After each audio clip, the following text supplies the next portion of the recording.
Please say a command. Play AM 640.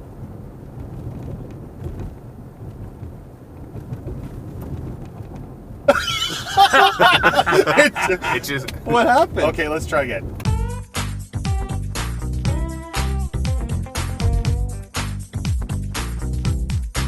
This is four guys in a car in the 2013 Ford Escape.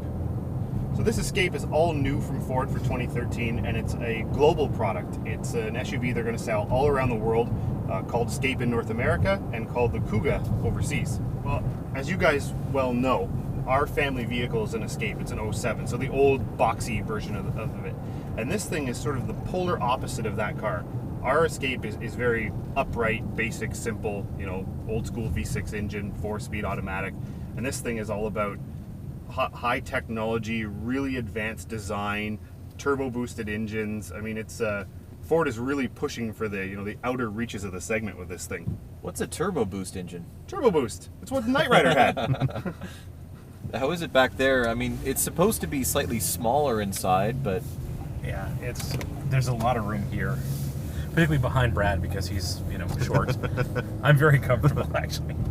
I've been driving the Escape for a few days and interacting with the system, and it's a real love-hate thing. There's a lot of depth to it, and it can do a lot of really neat things, but its reaction time is still really, really slow. Sync isn't really that new. I mean, this is the version in this Escape is their latest and greatest, and it's got all kinds of upgrades to make it faster and make fingerprints show up less on the screen, and kind of clean up the design of the interface. But it's still not really there. It's still not quite as good as it could be, I think. yeah, I'll give kudos to Ford because they've invested so much time and effort into the system, and because it's navigation and radio, they have to put it smack dab in the center of every car they sell. Yeah. So, this sort of technological, these growing pains are happening, right there, front row center for everyone that has a Ford. Mm. I mean, it is getting better, and I think it will keep getting better. Yeah. But would I trade this for some nice buttons? Probably not. The step from the 2012 Escape to the 2013 has been a pretty major one in terms of the technology it's brought with it.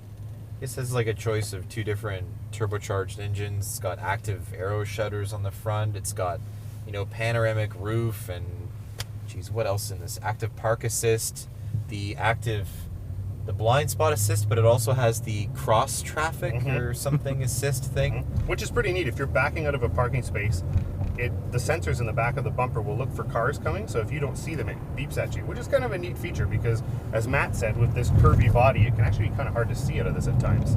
How much is this car that we're driving all loaded up with those options? Let me put it this way. The base Escape is just over $20,000, about 23-ish. This one is essentially double. Yeah. Yeah, it's $43,000, and for that money, you can get base model BMW X1. You're just shy of being able to afford a base model Mercedes-Benz GLK, but it's more pricey than a lot of the Asian competition. And yeah, it's just sort of like, if you want all this tech stuff, I mean, it's offering things that you can't even get in a BMW or an Audi or a Mercedes. But Ford is very conscious of the stuff they're putting in it, and they're going to make you pay for it. It's a very customizable car, which is kind of neat to see. It's not all bunched into packages. The options are kind of broken out, which is pretty rare today. The new Escape actually has three engines. There's the base 2.5-liter four-cylinder, a 1.6-liter EcoBoost engine, and the 2-liter that's in this. So there's a lot of choice in the engine department.